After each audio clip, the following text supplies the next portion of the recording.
Selamat pagi sahabat rumah belajar. Hari ini kita akan belajar tentang kedatangan bangsa-bangsa asing di Indonesia. Kelas 6, pelajaran IPAS. Tujuan pembelajaran hari ini, siswa mampu menjelaskan 3 alasan utama kedatangan bangsa asing ke Nusantara. 2. Siswa mampu menggambarkan dampak kedatangan bangsa asing terhadap masyarakat Nusantara. 3. Siswa dapat menganalisis kaitan antara motif ekonomi, politik, dan agama dengan kedatangan bangsa-bangsa asing. Sahabat rumah belajar, bangsa-bangsa Eropa yang datang pertama kali di Nusantara antara lain Portugis, Spanyol, Belanda, dan Inggris. Faktor-faktor kedatangan bangsa Eropa di Indonesia yang pertama adalah mencari kekayaan atau gold, kemudian menyebarkan agama, disebut juga gospel, mencari kejayaan, disebut juga dengan glory, serta revolusi industri. Portugis merupakan bangsa pertama yang masuk ke Indonesia. Pada tahun 1509, Portugis datang ke Malaka dipimpin oleh Diogo Lopes de Sequeira.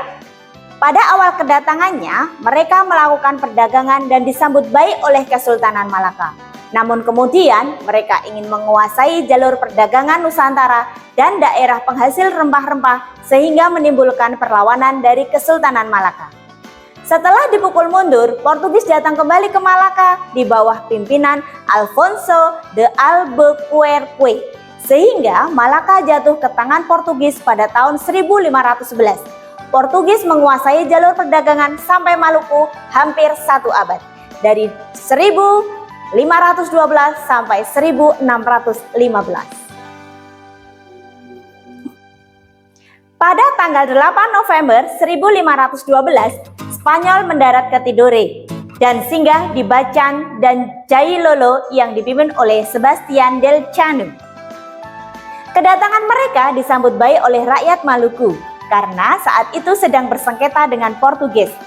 Saat kedatangan Spanyol di Maluku sedang terjadi persaingan dagang antara Kerajaan Ternate dan Kerajaan Tidore. Sultan Ternate bersekutu dengan Portugis, sedangkan Sultan Tidore bersekutu dengan Spanyol dan berakhir dengan perjanjian Saragossa pada tahun 1512. Seiring perjalanan waktu, rakyat Ternate dan Tidore menyadari bahwa mereka dirugikan oleh kedatangan Portugis dan Spanyol, sehingga akhirnya mereka melakukan perlawanan dan berusaha mengusir dari wilayah Maluku. Sahabat rumah belajar, Belanda pertama kali datang ke Nusantara pada 27 Juni 1596 di Banten di bawah pimpinan Cornelis de Houtman. Setelah itu, kapal-kapal lain milik perusahaan swasta Belanda silih berganti datang ke Indonesia, sehingga menjadikan adanya persaingan dagang antar orang Belanda dan mereka membentuk VOC. VOC dibentuk tahun 1602. Sedangkan dampak dari adanya VOC bagi Indonesia adalah 1.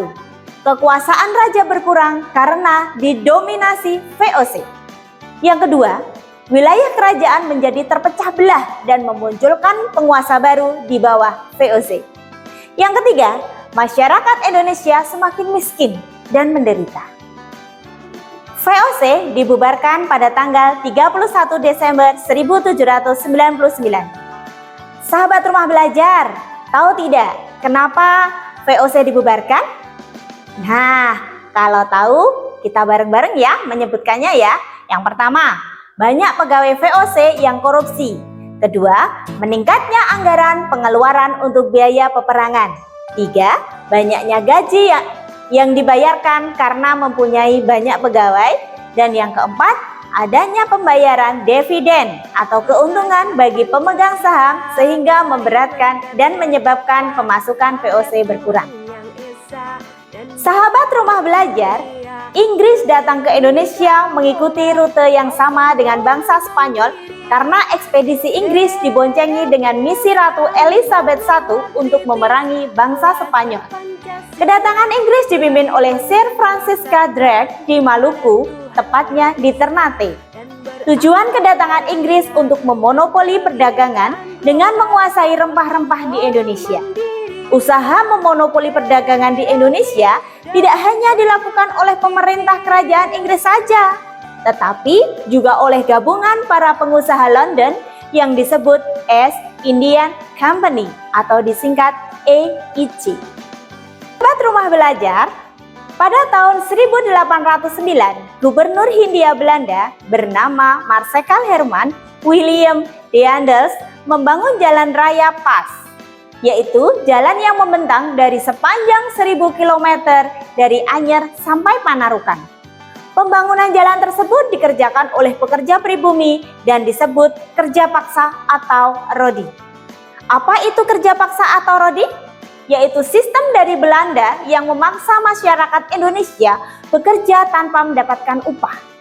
Selama kerja rodi, kehidupan rakyat sengsara karena mereka harus melakukan kerja paksa tanpa diupah untuk kebutuhan sehari-hari.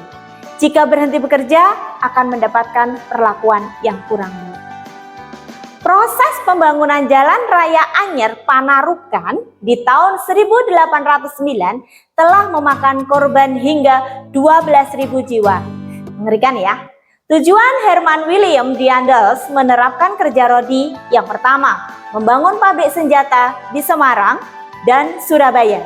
Yang kedua, membangun jalan raya sepanjang 1.100 km dari Anyer sampai Panarukan. Yang ketiga, membangun pangkalan armada yang berada di ujung kulon serta Anyer. 4. Membuat benteng pertahanan.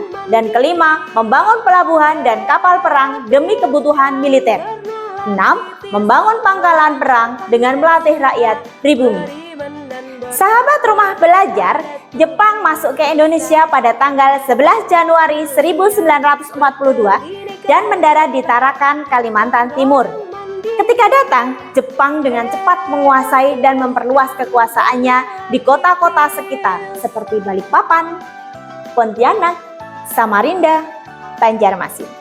Kemudian Jepang mulai mendarat di Jawa pada tanggal 28 Februari 1942 di Teluk Banten, Eretan Wetan atau Jawa Barat, dan Kragen, Jawa Tengah. Serbuan Jepang yang cepat dan berkekuatan besar membuat Belanda yang menduduki Indonesia tidak bisa bertahan. Sahabat Rumah Belajar, itu tadi alasan kedatangan bangsa-bangsa Eropa ke Indonesia. Begitu kaya negara kita, mari kita jaga dan kita pertahankan negara Indonesia. Sekian materi IPAS hari ini, sampai ketemu lagi. Dadah!